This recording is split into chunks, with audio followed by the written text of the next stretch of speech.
કથા સાહિત્ય ભારતીય સાહિત્યનો અમૂલ્ય વૈભવ જણાવો, સમજાવો. તો જનરલ ક્વેશ્ચન છે, એઈસીનું પેપર છે, નંબર તમે બોલ્યા એ જ બરાબર. અને સમજી લઈએ, હિતોપદેશ એ કથા સાહિત્યનો એક ભાગ છે. તો ભારતીય સાહિત્ય પહેલાં તો જોવું પડે. ભારતીય સાહિત્યમાં મોટે ભાગે કંઈક આધાર લેવો હોય તો વેદ, રામાયણ, મહાભારત સાથે સાથે કથા સાહિત્યનો પણ આધાર લઈ શકાય. કેમ? તો સૌથી ઉત્તમ સાહિત્યમાં ભારતીય સાહિત્ય વખણાયું છે. એની અંદર માનવ મૂલ્યો, સંસ્કૃતિના મૂલ્યો, જીવનના મૂલ્યો જળવાયા છે. માટે બીજું, માણસનું મન કેવું છે, તો થોડું ઘણું કામ કરે પછી એને થોડું મનોરંજન પણ જોઈએ, આનંદ પણ જોઈએ. કોઈ એ આનંદ પોતાની શોખથી પૂરો કરે, કોઈ વાંચીને પૂરો કરે, કોઈ કથા સાંભળીને પૂરો કરે, પણ એ આનંદ મેળવે. તો કથા સાહિત્ય છે એ આનંદ આપવાનું કામ પણ કરે છે.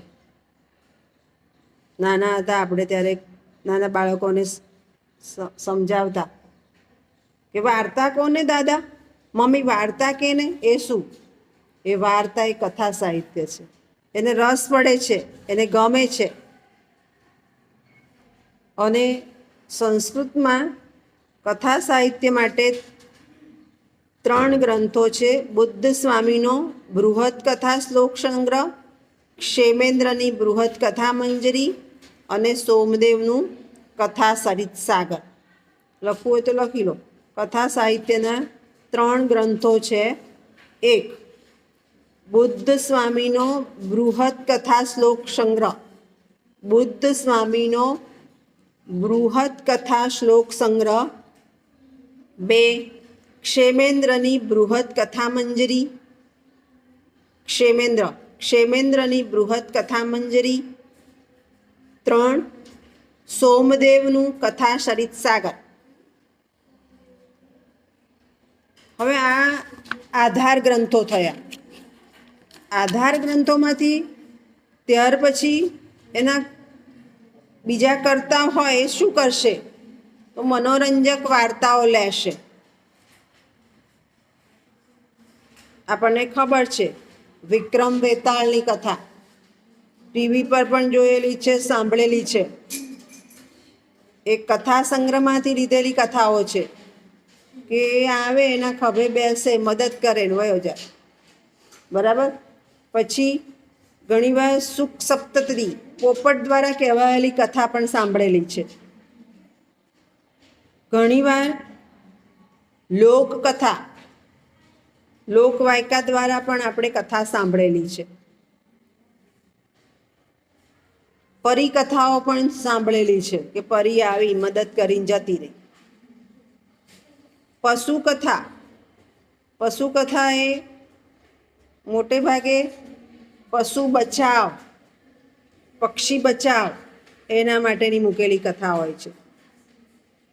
અને એમાંથી આપણે શું સમજીએ છીએ? તો ઉપદેશ સમજીએ છીએ, જીવનશૈલી સમજીએ છીએ, માનવ મૂલ્યો સમજીએ છીએ. અને એ ભારતીય સાહિત્યમાં જ કથા સાહિત્ય છે. બીજા કોઈ સાહિત્યમાં કથા સાહિત્ય છે નહીં. અને એના દ્વારા આપણને ઉપદેશ દ્વારા જીવનની શૈલી સમજવામાં, શીખવામાં મદદરૂપ થાય છે. ત્યાં ભારતીય સાહિત્યનો એક મોટો ફાળો જોઈ શકાય છે. ખ્યાલ આવી ગયો? સમજ પડી ગઈ?